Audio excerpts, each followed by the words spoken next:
Ano pangalan mo? Ha? Gary Suliman? Salamat ha. Magandang balita mga tropa, may isa na naman tayong pamilyang natulungan upang muling makapiling ang kanilang mahal sa buhay na halos isang buwan na nilang hinahanap sa iba't ibang panig ng lugar ng Kamaynilaan. At isa sa mga pamilya nagpaabot ng pasasalamat. Isang malaking achievement po ito para sa ating komunidad, lalo na sa mga taong bukas paalad at pusong handang tumulong sa panawagan ng tulong. Lubos po kaming natutuwa para sa mga pamilya na ngayon ay muli makakasama. Patuloy tayong magiging daan ng pag-asa para sa iba sa pagkakaisa ng ating komunidad, walang imposible. Sabi nga sa Hebreo chapter 13 verse 16, huwag niyong kaligtaan ang paggawa ng mabuti at pagtulong sa kapwa, sapagkat iyan ang mga handog na kinalulugdan ng Diyos.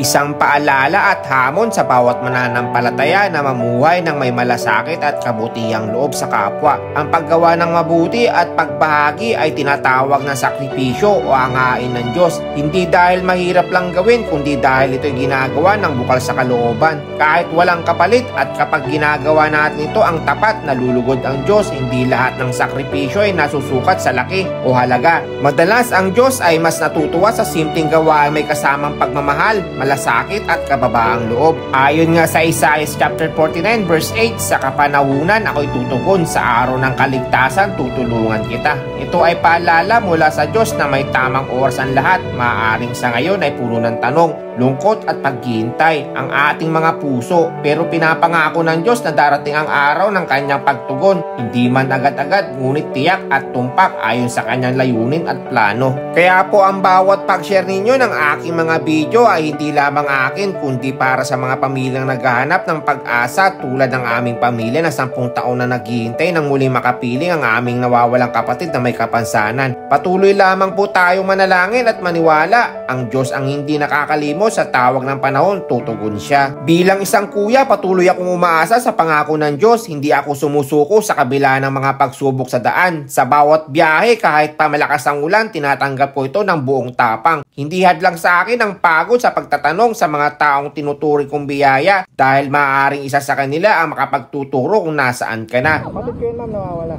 10 years na po. Ano? Kung meron lang po kayo ma'am na Post ka ba? oo ma'am. Talaga? Oo. Pero 10 years na po namin siyang nagbabakasali lang ako. Nararanasan ng sobrang gutom, minsan ito ay aking binabaliwala dahil nangihinayang sa oras na lilipas at iniisip gabi na naman, hindi pa rin kita nakikita. Ang matinding sikat ng araw na dumadampi sa buong katawan na hindi alintana at iniisip na lang nalilipas din yan. Minsan dumadating ang takot dahil walang kasiguruhan sa aking kaligtasan, mga taong sa unang tingin na hindi mapagkakatiwalaan. Sa aking karanasan bilang isang MC taxi rider ay may mga pagkakataon talagang mga taong sumasakay ay hindi mo agad mapagkakatiwalaan.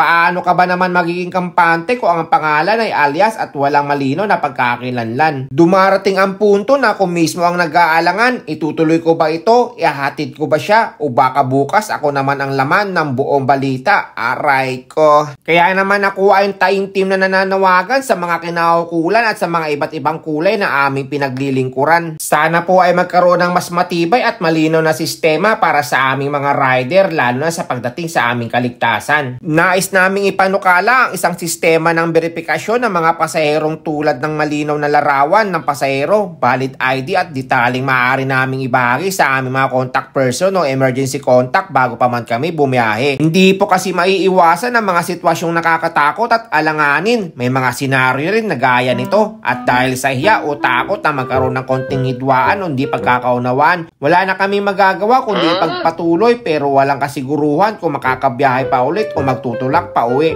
Aray ko. Pero hanggang kailan kami magtitiis sa ganitong setup na kulang sa proteksyon para sa mga rider? Hihintayin pa ba natin humantong sa puntong wala na talagang pag-asa na makakasama natin silang muli kung ang buhay ay nawala na? Ang aming serbisyo ay hindi lamang hanap buhay, ito rin ay sakripisyong panalangin at madalas sugal sa aming sariling kaligtasan. Kaya sana pakinggan kami, hindi lang po para sa mga pasahero ang una para sa usaping pangkaligtasan, kundi dapat kami rin po. Muli, ako po ay humihingi at kumakatok sa inyong mga ginintuang puso. Tulungan po natin na makita at mahanap ang mga mahal nila sa buhay na matagal na nilang hinahanap at hindi nakakasama. Tulad ng isang anak na 19 years nang hindi niya nakikita, nakakausap at at nakakasama ang kanyang ama mula ng kanyang pagkabata hanggang siya ay nagkaroon ng asawa at mga anak. Ramdam ang sobrang pangungulila ng isang anak sa mahabang panahon at isang kapatid na patuloy na umaasa na sa pamamagitan ng video na ito ay matatagpuan niya ang kapatid niyang matagal nang nawawala. Sabi nga sa 1 chapter 16 verse 22, kaya't nalulungkot kayo ngayon, ngunit muli ko kayo makikita at magagalak kayo, at ang kagalakang ito hindi maaagaw ni numan. Ito ay ang salita ni Jesus. Makikita rin natin dito ang katotohanan sa muling pagkikita ng mga mahal natin sa buhay. Ang lungkot ngayon ay pasamantala, ang galak sa muling pagkikita ay walang kapantay. Ang paghahanap ay isang malaking sakripisyo, ang bawat pagluwa ay dulot ng sobrang kalungkutan. Ngunit ito ay hindi masasayang, darating ang araw ng kasagutan at muling pagkikita, kaya huwag kayo mawalan ng pag-asa. Bago matapos ang video na ito po muna ang dagdag impormasyon sa kapatid kong 10 taon nang nawawala at may kapansanan. Halos mag 10 taon nang nawawala ang kapatid kong may kapansanan, may sakit siyang epilepsy at paralisado ang kanyang kaluwang bahagi ng katawan mula sa kanyang mga braso, kamay at maliit na bahagi ng kanyang mga binti. Maraming salamat po sa inyong pagtangkilik at walang sawang suporta. Sa mga bawat pag-share, panalangin at tulong ng ating naibibigay, tayo ay nagiging ilaw at pag-asa ng bawat pamilyang naghahanap ng kanilang mga mahal sa buhay. Tandaan natin sa kabila ng paghihintay at pangungulila, ang Diyos ay laging kasama natin, nagbibigay lakas at nagbubukas ng mga pintuan sa tamang panahon. Magtulungan tayo, magkaisa, magdasal at magbigay ng pag-asa. Hanggang sa muli, ito po ang inyong kuya at tropa na nanalig na balang araw ay makikita-kita rin tayo ng ating mga mahal sa buhay. Maging bukas palad, maging matatag at huwag mawalan ng pag-asa.